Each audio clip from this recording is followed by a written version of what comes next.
Emmanuel, élevé dans sa famille, est avide de saisir tout objet nouveau en vue d'une exploration active, le passer d'une main à l'autre, le porter à la bouche, par exemple.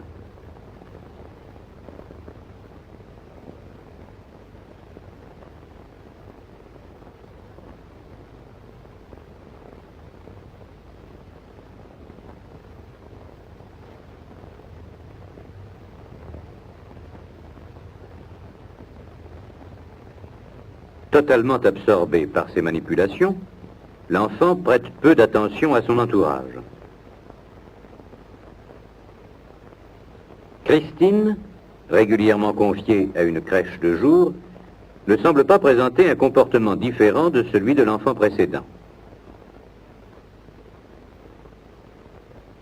Elle saisit les cubes des deux mains,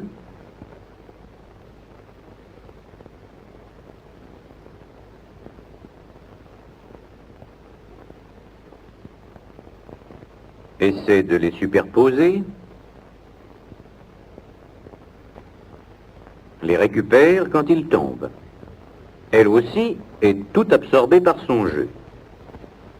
Ces deux exemples nous ont montré le cas d'enfants dont les conditions familiales offrent toute sécurité.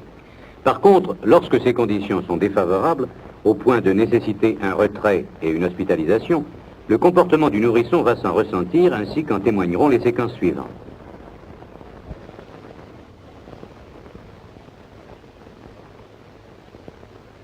Caroline, dont la mère s'est médiocrement souciée, est anorexique.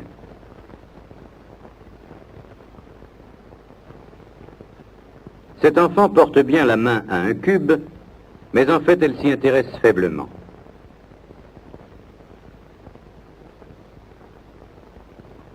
Très souvent, elle jette un regard interrogateur autour d'elle. Son exploration reste active, mais elle semble surtout préoccupée par son entourage. Dans les cas qui vont suivre, le souci croissant de l'environnement et l'inquiétude décuplée auront pour corrélatif un amoindrissement de l'attention prêtée au jeu. Par exemple, Véronique, également anorexique, manifeste son refus en écartant ses mains d'un geste d'évitement.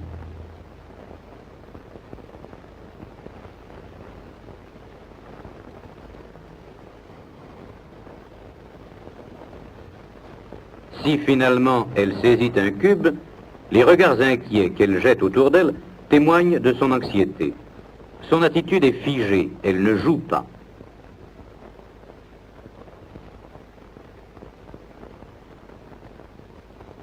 Jean, retiré très tôt à sa famille et hospitalisé après plusieurs placements, épie attentivement les gestes du psychologue. La carence affective dont cet enfant a souffert semble faire primer chez lui le besoin de contact social qu'on pourrait motiver par le désir intense de l'enfant de trouver un substitut maternel.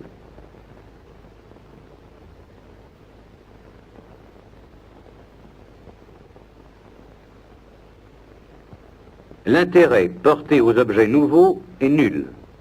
Il acceptera sans résistance, mais sans intérêt véritable, le cube que l'on place dans sa main.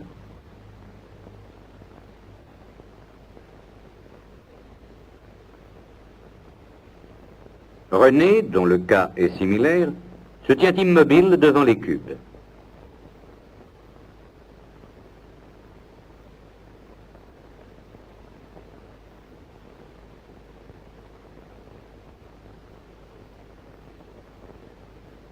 Au bout d'un moment, il fait mine d'en saisir un, mais il est en proie à une angoisse telle que peu à peu, il se désintéressera totalement et du jeu et de son entourage.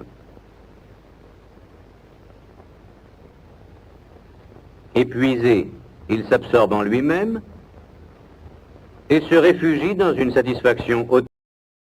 Sucer son pouce.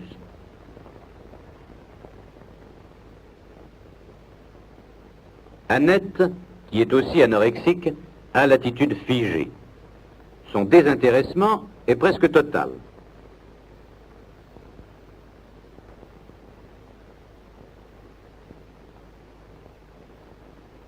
L'anxiété grandissante se traduit par des mouvements de lèvres, des clignotements et par une respiration irrégulière.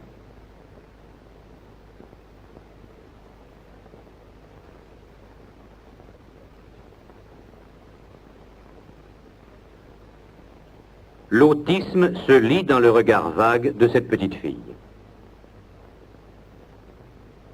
Nous retrouvons chez Colette, privée d'affection et de soins, les mêmes symptômes d'autisme et d'anxiété. Gestes figés, respiration haletante.